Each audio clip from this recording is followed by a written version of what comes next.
everyone, welcome back to our channel. If you're new here, please subscribe. I'd really love that if you're returning. How you doing?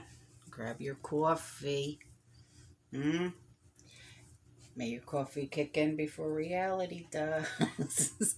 Maybe a snack, and let's get into it. So, if you haven't heard by now, the Nord Stream pipeline is closed indefinitely.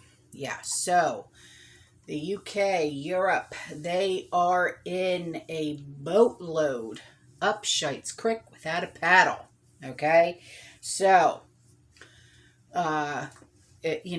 the Russian energy major Gazprom, Gazprom, extended the shutdown of gas flows through its Nord Stream pipeline, to Germany on Friday evening, provided no time frame for reopening. But the move came hours after G7 countries, they agreed to impose a price cap on Russian oil in an attempt to stem the flow of funds to Putin's regime. And Gazprom, which is the state-owned oil and gas firm, said supplies would remain halted indefinitely after a leak was detected. And it said the pipeline would not restart until repairs were fully implemented. So the Nord Stream 1 is the single biggest pipeline for gas from Russia to Europe. And it has the capacity to deliver 55 BN cubic meters, or BCM, of gas every single year. And continued supplies through this pipeline are seen as crucial to prevent a deepening of the energy crisis. And in a statement on Telegram, Gazprom said that gas transportation to the Nord Stream gas pipeline has been completely halted until the complaints on the operation of the equipment has been eliminated. It also said in the social media post that it had identified malfunctions, on a key turbine along the pipeline, which carries natural gas from Western Russia to Germany, and that pipeline would not work unless these were eliminated. So early on Wednesday, Gazprom completely halted the flow of gas through Nord Stream 1, in line with an earlier announcement adding that the stoppage would last for 3 days. Flows were due to resume just after midnight on Saturday morning, but the company said that work was necessary on the only remaining functioning turbine, at the Portovaya, and that's Portovaya compressor station at the Russian end of the pipeline. But German officials, they're casting doubt on that explanation. They really are. And the timing of the move will raise questions over whether Putin was responding to the impending imposition of a cap on Russian oil. Finance ministers from the UK, US, France, Germany, Italy, Japan, and Canada on Friday agreed a plan to put a ceiling on Russian oil prices. So this proposal would mean that importers seeking shipping services and insurance coverage from companies based in G7 and EU countries would need to adhere to a price cap to transport this Russian oil. And it's likely to be introduced from December.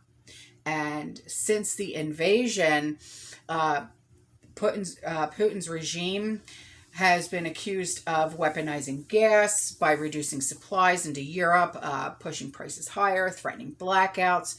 He's the blame for everything that goes wrong. You know it, I know it. They're always just pointing fingers because they got to have somebody to blame now.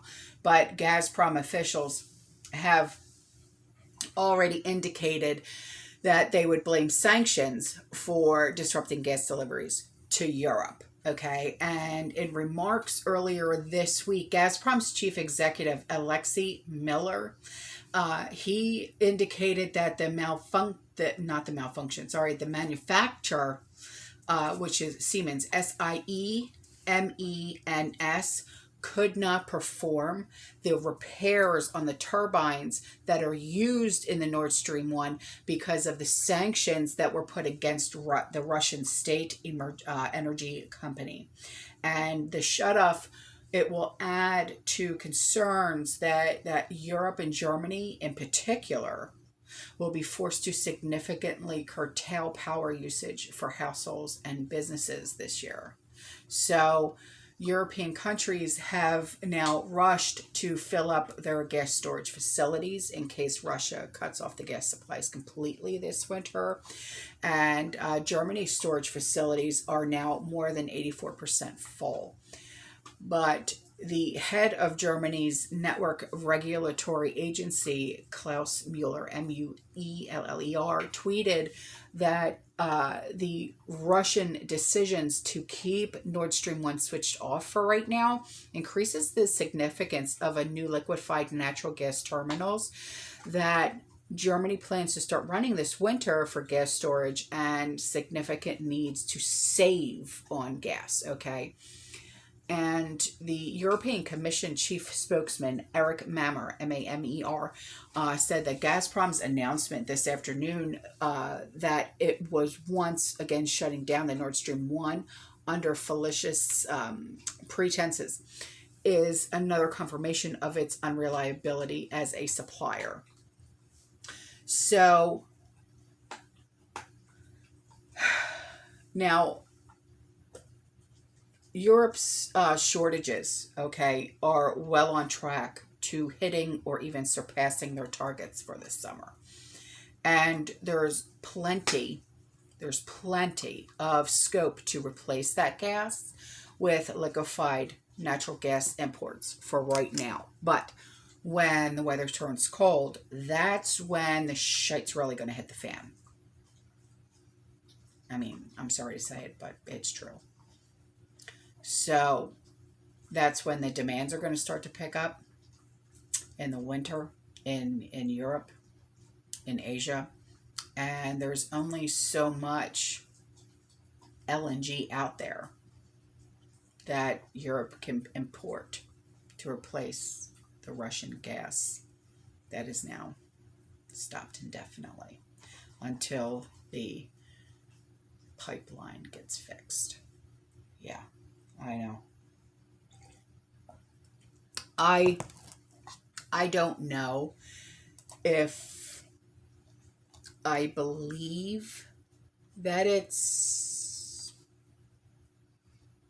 because of I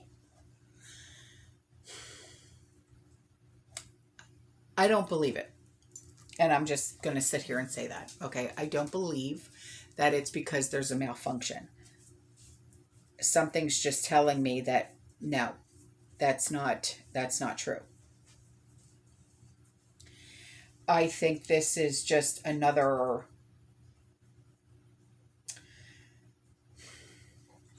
what do you want to call it?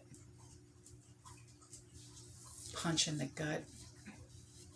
Another, and they even said it's because of the sanctions and stuff like that. So I mean, here is a tweet actually that my husband had sent to me, and it says, Russia has indefinitely suspended the operations of the Nord Stream pipeline. Europe is now cut off. But see, this guy, okay, I don't know if you can say it, he's pretty much like fear-mongering, okay? Because he's not saying exactly what is going on, even though I honestly don't believe it myself. It very well could be. He's not saying, well, it's because of a malfunction. Because right underneath of his tweet, he says, if this happened 100 years ago, the Europeans would be preparing to mount an invasion of Russia to steal their resources, but Europe does not have the manufacturing or military capacity to mount such an operation today. It is entirely beholden of the Russians. The age of cheap gas and electricity is over for Europe. They bit the hand that fed them. I don't know. I mean, what is your take on this whole thing? Could it be a malfunction? Sure. But is it also like a kick in the butt and saying, well, it's because of this, so we're cutting you off? You know what I mean? It could be either. It really could. It could be either. All right, guys, I'm out of here. I love you. I'll see you in the next one. You stay safe. You stay positive. You keep prepping. And as always, fear less. Ciao.